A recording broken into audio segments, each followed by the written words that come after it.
Hello dear students, आज 10th class की बिहाइव्स book का what is a miss with us, जिसके ऑथर एस.एम. गोयल हैं, का पार्ट सेकंड लेकर मैं आपके सामने हूं।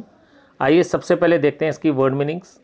नॉर्म्स मीन्स मानक या मानदंड, रैशली मीन्स उतावलेपन से, जल्दबाजी से, गैलेंट्री मीन्स बहादुरी, नॉर्म्स माने मानक, लेन माने गली, डिडिड मीन्स डरावना, नर्वस सिस्टम मीन्स स्नायु तंत्र, नाड़ी तंत्र, सेंसिटिव बीइंग मीन्स संवेदनशील प्राणी, कैलेमिटी मीन्स आपदा, एमिट मीन्स छोड़ना, प्लाई चलाना, ओवरलोडेड अति भारित, सेटिंग इट नॉट धज्जियाँ उड़ाना, खिल्ली उड़ाना, एनक्रोचमेंट अतिक्रमण, माइटर अधिक शक्तिशाली, मसल पावर बाहुबल, ब्रेन पावर बुद्धिबल, एओन युगों, ग्रेब हड़प लेना, स्नैच छीनना, ला अबाइडिंग कानून पालक, इंस्टॉल मीन्स स्थापित करना, ड्वेलिंग मीन्स आवास, ऑक्यूपाई कब्जा कर लेना, थ्वर्ट विफल करना, डिजाइंस इरादे, अनडेटर्ड अबाधित, मेनेज खतरा, क्लीनलीनेस स्वच्छता और गॉडलीनेस भक्ति, ऑब्सोलेट अप्रचलित, अडेज कहावत, सेंसेस इंद्रियां, रबिश कूड़ा करकट, मोनूमेंट स्मारक, फॉन्डोप दुराशा, हेजिटेट हिचकिचाना, शिट मल, स्किन छिलका, स्टफ सामग्री, लिटर्ड बिखरे हुए, हैंडीकैप्ड विकलांग, मेलोडी एक गंभीर समस्या, हेम्पर अवरोध डालना, बाधा डालना, टेक ए नोट ध्यान देना, पैरामाउंट सर्वाधिक, ऑफेंडर्स अपराधी, डील विद कार्रवाई करना, स्ट्रिक्टली कठोरतापूर्वक, पनिटिव दंडात्मक, मीजर्स कार्यवाही, टू गिव वेंट भड़ास निकालना, प्रोटेस्ट विरोध करना, डेमोन्स्ट्रेशन प्रदर्शन, एजिटेटर्स आंदोलनकारी, डिवाइसेज युक्तियाँ, इनकन्वीनियंस असुविधा, इर्रेपरेबल अपूर्णीय, इमेंस असीम, इनएस्केपेबल अपरिहार्य,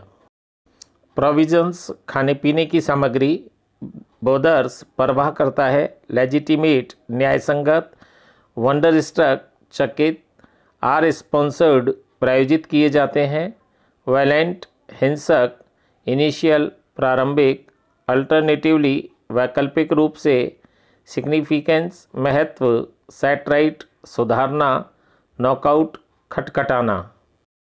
आइए लेसन शुरू करते हैं। Traffic sense. ट्रैफिक सेंस का मतलब यात्रा बोध। We take roads as if they were specially meant for us only. सड़कों का उपयोग हम इस प्रकार से करते हैं मानो वे केवल हमारे लिए ही बने हों, विशेष रूप से हमारे लिए ही बने हों। Violation of traffic norms and driving rashly are considered signs of gallantry, though when required such gallants prove to be the worst cowards. यातायात के मानदंडों का उल्लंघन करना और हड़बड़ी से या उतावलेपन से वाहन चलाना शौर्यता की निशानी समझी जाती है। हालांकि जरूरत के समय, आवश्यकता के समय ऐसे शूरवीर पुरुष सबसे निम्न कोटि के कायर या डरपोक व्यक्ति सिद्ध होते हैं। The modern youth take pride in driving great speed. आधुनिक युवा गाड़ी तेज चलाने में गर्व महसूस करते हैं। They ignored the basic norms of driving such as how and when to overtake a vehicle, when to take a turn, obeying the traffic signals, keep the vehicles in order and smokeless, driving in proper lane, etc.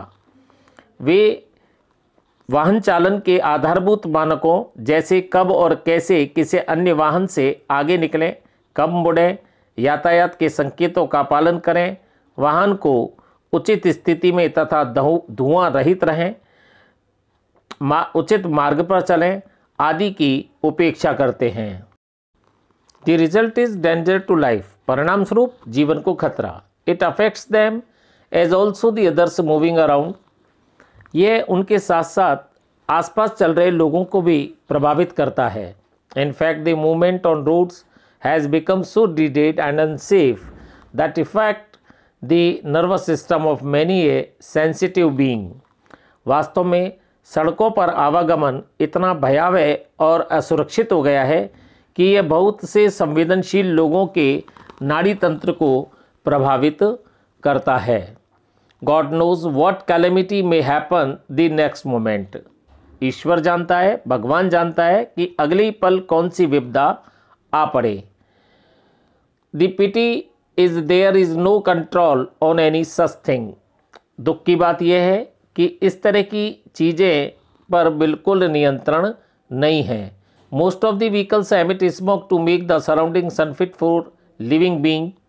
अधिकांशतः वाहन धुआं उत्सर्जित कर आसपास के वातावरण को जीवों के रहने लायक ही नहीं छोड़ते। People ply their vehicles overloaded with every possible risk of causing an accident. लोग अपनी गाड़ियों को क्षमता से अधिक सामान या सवारियां भरकर चलाते हैं, जिससे दुर्घटना का हर समय जोखिम बना रहता है। They overtake another vehicle the way they want, setting at naught the basic traffic rules and thus playing with the lives of innocent peoples. वे इस प्रकार से दूसरे वाहनों से आगे निकलते हैं मानो कि वे यातायात के मूलभूत नियमों की धज्जियां उड़ाना चाहते हैं और इस प्रकार निर्दोष लोगों के जीवन से खिलवाड़ करते हैं। एनक्रोचमेंट मीन्स अतिक्रमण। Pen is mightier than the sword. कलम तलवार से अधिक शक्तिशाली होती है। Is very often kept the subject for debates in many an educational institute. यह विषय अक्सर शैक्षिक संस्थाओं में वाद विवाद के लिए रखा जाता है। In reality the muscle power is stronger than the brain power. वास्तव में या वास्तविकता में बाहुबल बुद्धि बल से अधिक शक्तिशाली होता है। And it has been so since aeon. और ऐसा युगों से चला आ रहा है, युगों से होता आ रहा है। Generally those with those muscle power are uncivilised. सामान्यतः बलशाली लोग असभ्य होते हैं। They consider public property their own. वे सार्वजनिक संपत्ति को स्वयं की संपत्ति समझते हैं। Making a small beginning they grab whatever maximum property they can in course of time, thus snatching the rights of civilised and law abiding citizens. छोटी सी शुरुआत से वो अपने कालक्रम में जितना अधिक हड़प सकते हैं, जितना अधिक कब्जा कर सकते हैं, कब्जा कर लेते हैं।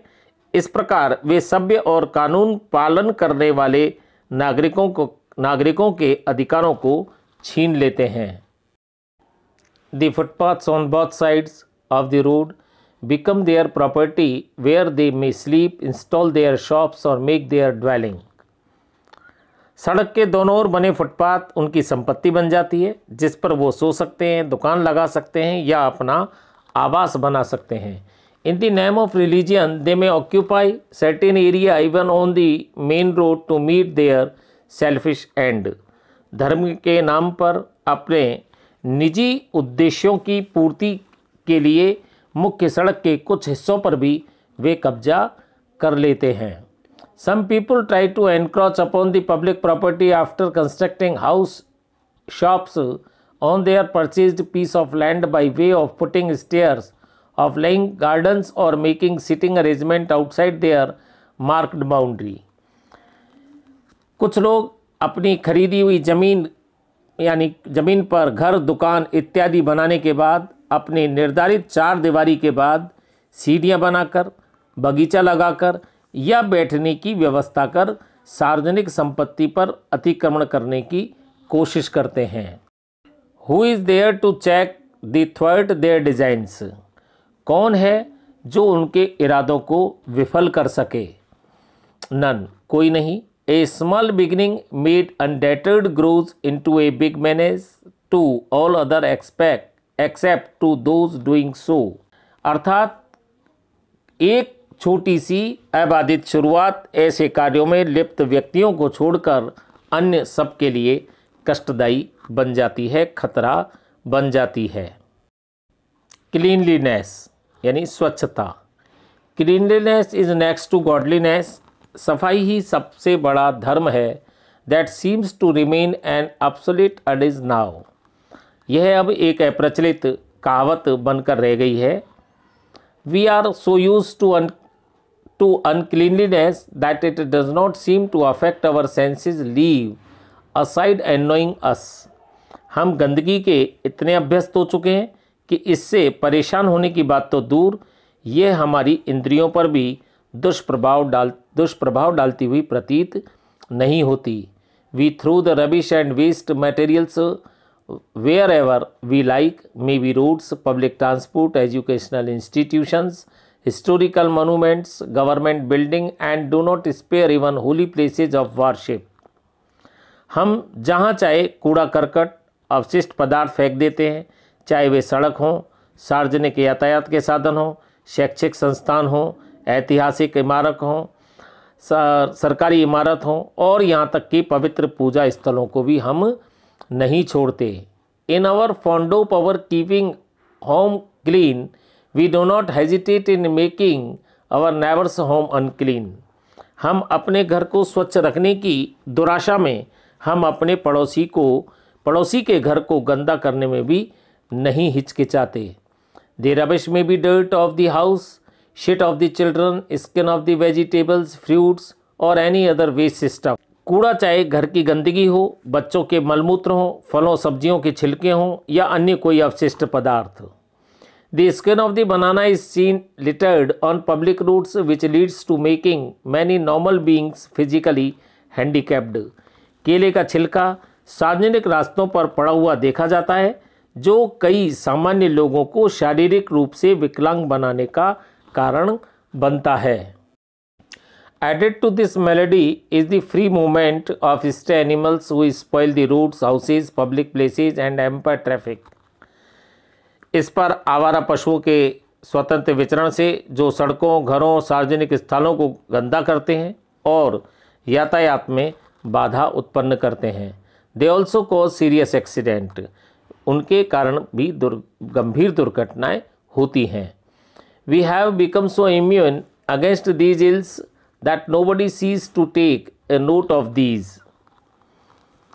इस पर हम इन बुराइयों से इतने प्रभावित हो गए हैं कि किसी का भी इन पर ध्यान नहीं जाता है।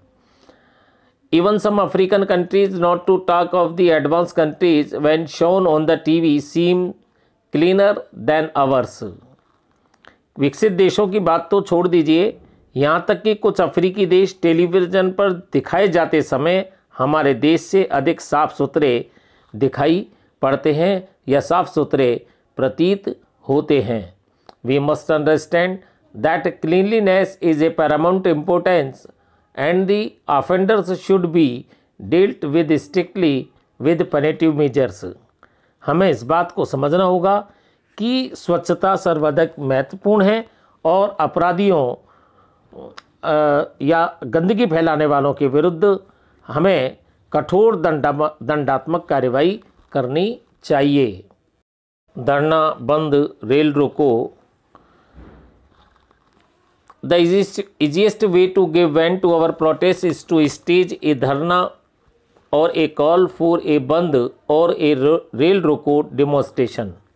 अपने विरोध को क्रोधपूर्वक व्यक्त करने का सबसे सरल तरीका धरना आयोजित करना, बंद का आह्वान करना या रेल रोको प्रदर्शन है। The agitators make the most out of such shows.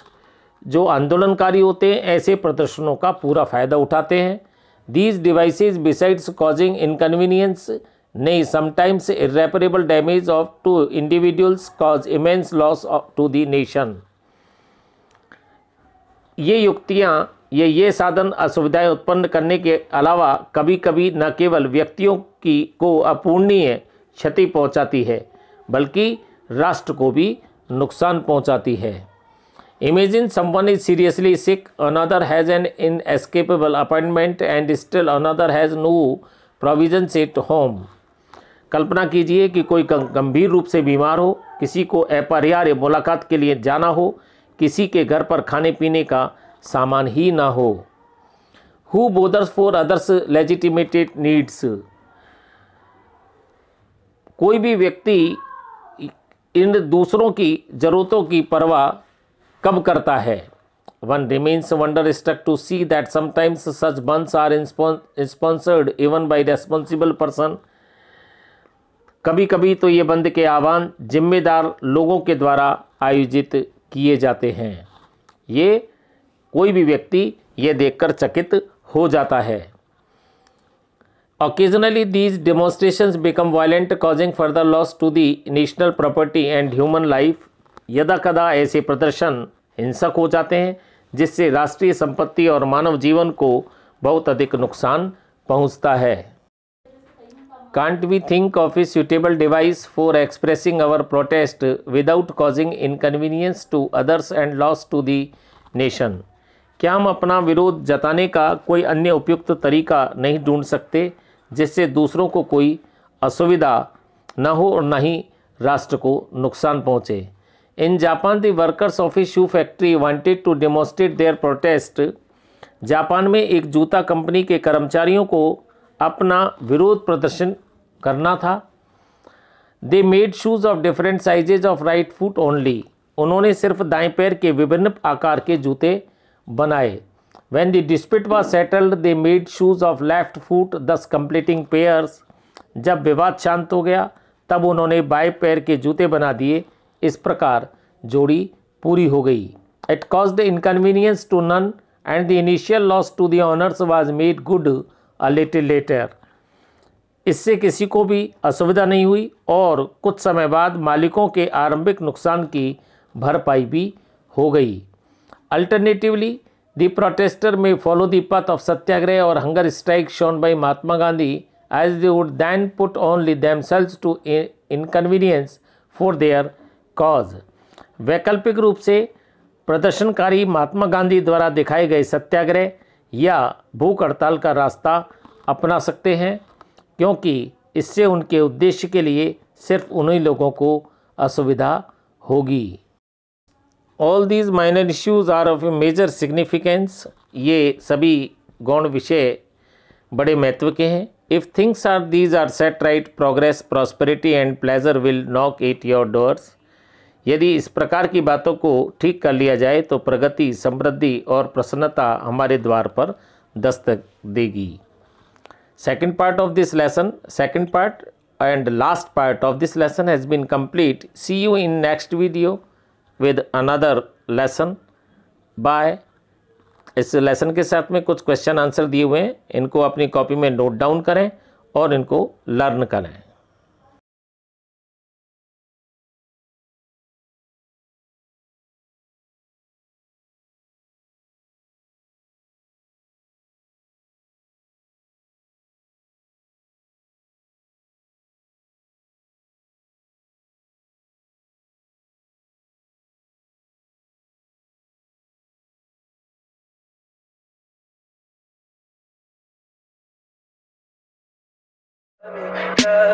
Tell me pretty lies, look me in the face, tell me that you love me, even if it's fake.